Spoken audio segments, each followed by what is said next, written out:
बिस्मिल्लाहिर्रहमानिर्रहीम, अस्सलाम वालेकुम। इब्तिदा रब्बुल इज़्ज़त के नाम से जिसने जान दी, जहान दिया, और दरूद सलाम मोहम्मद वाले मोहम्मद पर।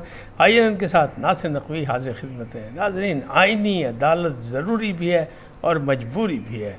नवाज शरीफ के बग़ैर हुकूमत कुछ नहीं करती। आइनी तरमीम आएगी, 8 जजेस इस्तीफ़े दे सकते हैं और वकला तहरीक जो है वो भी शुरू हो सकती है।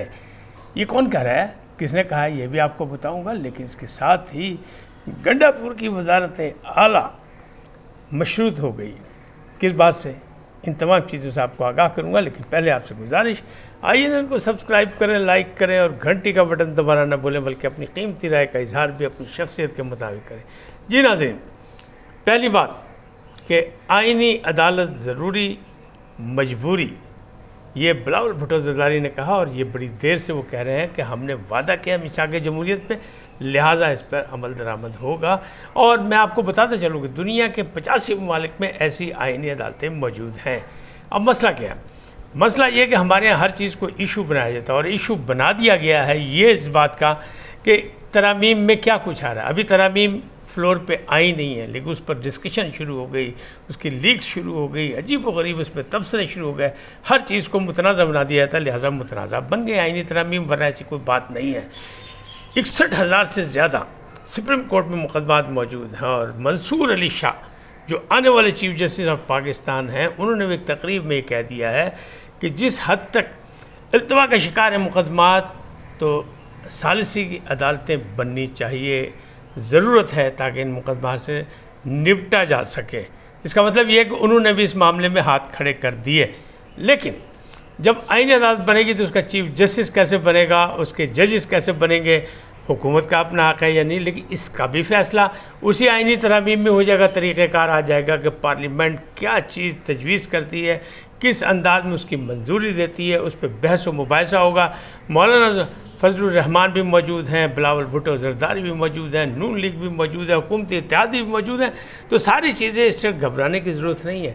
जब वो चीज़ें सामने आएंगी फिर बात होगी जजेस कैसे तैनात होंगे। लेकिन आम तौर पर रिटायर्ड जजेस को ऐसी अदालतों में रखा जाता है। लेकिन 3 किस्म की बातें होती हैं, एक तरफ हुकूमत खुद कर देती है, दूसरी तरफ पार्लियामेंट खुद कर देती है कि ये तरीक़ेकार होगा और इस तरह उनका होगा। एक और तरीक़ेकार है कि कोई कमीशन बना दिया जाता है, वो कमीशन जो है वो मेरिट पे लोगों का इंतखाब कर लेता है, चीफ जस्टिस का भी और बाकी जजेस का भी। 5 जजेस होंगे, यानी चीफ जस्टिस के साथ 4 जजेस और होंगे।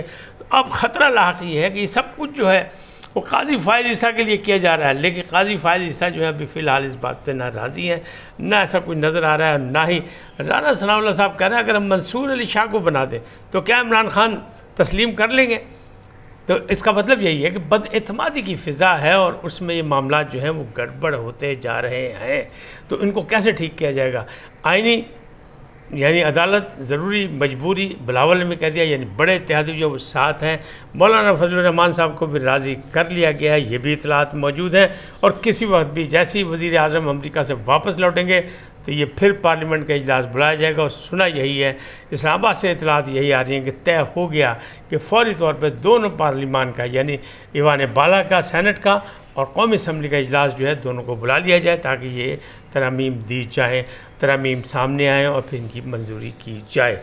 अब मामला जो है वो यही है कि जो मखसूस नशिस्तों का फ़ैसला हुआ वो इतना मुतनाज़ा हो गया, इतने ज़्यादा हो गया, उस पर एक पहला मुख्तसर फ़ैसला, फिर वजाहती फ़ैसला, फिर इलेक्शन कमीशन जो है वो अभी तक तज़ब्ज़ुब का शिकार है, यानी उसे नहीं पता कि मैंने क्या करना है।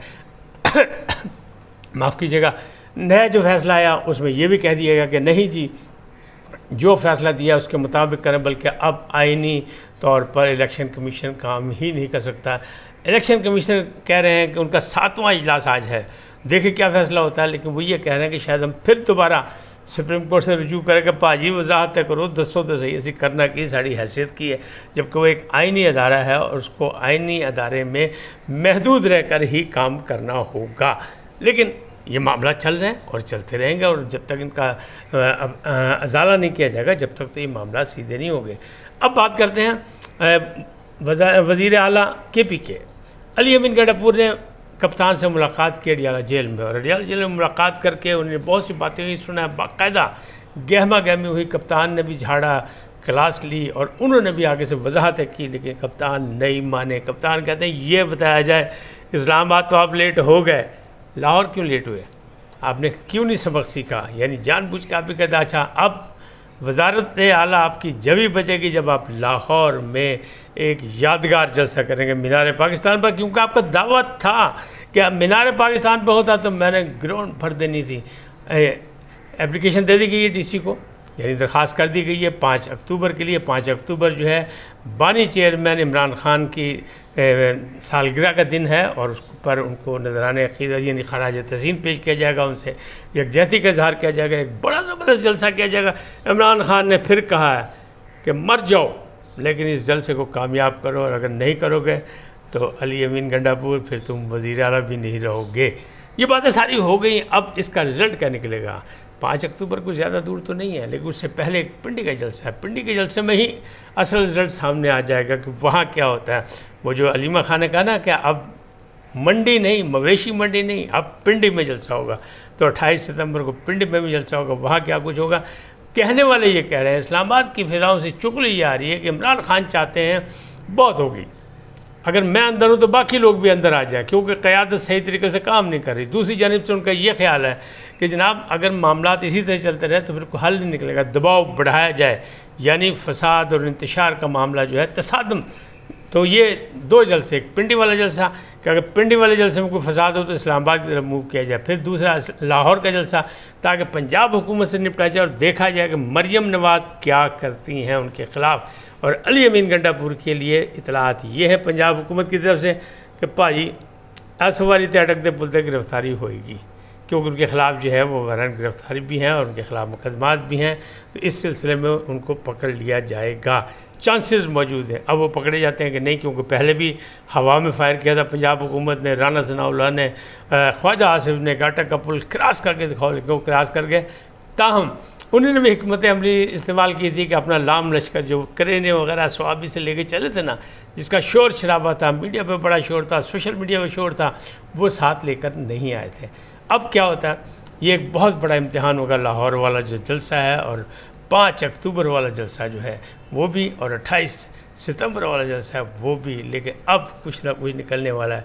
अच्छा, ये किसने कहा कि 8 जजेस जो हैं वो इस्तीफ़े दे देंगे और वकला तहरीक शुरू हो। ये जनाब हमारे वो जो ड्यूटीफुल साबिक़ वफाकी वज़ीर हमारे दोस्त हैं फवाद चौधरी, उन्होंने कहा जनाब हालात बहुत ख़राब होते जा रहे हैं, अब तरी की तरफ जा रहे हैं। तो हालात ऐसे हो गए हैं कि ये जो टसल शुरू हो गई है 8 जजेस की और 5 जजेस की इख्तलाफी जो आया है, या ये आफरीदी का नोट और अभी 2 नोट इख्तलाफी बाकी रहते हैं, उसमें क्या कुछ गुल खिलाए जाएंगे। इसमें ऐसा लग रहा है कि 8 जजेस पर जब उनका फ़ैसला नहीं तस्लीम किया जाएगा तो वो दे देंगे इस्तीफ़ा, और इस्तीफ़ा देंगे तो फिर तहरीक शुरू हो जाएगी वकला की, और तहरीक जो होगी वो मुल्कगिर तहरीक होगी। इससे पहले भी अब मुल्कगिर तहरीक का ऐलान किया जा चुका है, वो जो आइन की बालादस्ती के लिए, अदालतों की बालादस्ती के लिए, कौमी यकजहती के लिए, उनसे यकजहती के लिए जो मुजाहरे के लिए कहा गया है इमरान खान साहब ने, वो 26 और 27 मुल्कगिर एहतजाज, तो वहीं से रिज़ल्ट निकल आएगा कि क्या होता है क्या नहीं होता है। लेकिन हालात अभी किसी के काबू में नहीं आ रहे, ना हुकूमत के ना कुछ। लेकिन इमरान खान का दावा है कि अब की दुनिया ऐसी निकलेगी कि लोग परेशान हो जाएंगे। तो दावे होते रहते हैं, दावे पर रिज़ल्ट भी आता है कि नहीं आता है, ये एक अलग बात है। ये तो रिज़ल्ट देना पड़ेगा, वरना उसके बगैर काम नहीं बनेगा। अब बात करते हैं हुकूमत की। तो हुकूमत जो है वो कहने वाले ये कह रहे हैं, उनके करीबी ज़रा ये कह रहे हैं कि अभी भी नवाज़ शरीफ की मर्ज़ी के बगैर कोई फ़ैसला वो नहीं करते, और नवाज़ शरीफ ने जाना है मुल्क से बाहर। ये कह रहे हैं, PTI वाले कह रहे हैं वो भागने लगे, तो भागने नहीं लगे, वो इलाज के लिए उनका ड्यू था, उन्होंने जाना है, और शायद मरियम नवाज़ भी उनके साथ जाए। लेकिन उससे पहले वो आइनी तरमीम चाहते हैं। जब शहबाज शरीफ साहब वापस आ जाएंगे फिर आइनी तरमीम आएंगी, उसके बाद जो है ये जाएंगे। अब कैसे जाएंगे, तो वो जो 41 लोग जो आज़ाद हैं, अगर इलेक्शन कमीशन ने उनका नोटिफिकेशन जारी कर दिया कि नहीं ये आज़ाद हैं, तो फिर उसमें से तोड़ पाना होनी है। वरना इस वक्त तो कौमी असम्बली ने तो कह दिया कि सब के सब सुन्नी इत्तेहाद के 80 के 80, तो मामला वहाँ भी अभी गंभीर है, लेकिन कोई ना कोई रास्ता निकालने की कोशिश की जा रही है। आने वाले दिनों में और बड़ी गहमा गहमी नज़र आएगी, और ये जंग जो है वो बढ़ती घटती आगे पीछे होती नज़र आएगी। लेकिन सियासत है, सियासत में कुछ भी हो सकता है। इस वक्त तक इतना ही, फिर मिलेंगे नए मौजू के साथ। जाते जाते आपसे दरख्वास्त, आइए उनको सब्सक्राइब करें, लाइक करें, घंटी का बटन दबाना भूलें, और अपनी कीमती राय का इजहार करने के साथ अपने ग्रुप में भी इसे शेयर करें। मैं आपका खुसूसी शुक्रगुजार हूँगा। सदा सलामत रहें, अल्लाह निगहबान।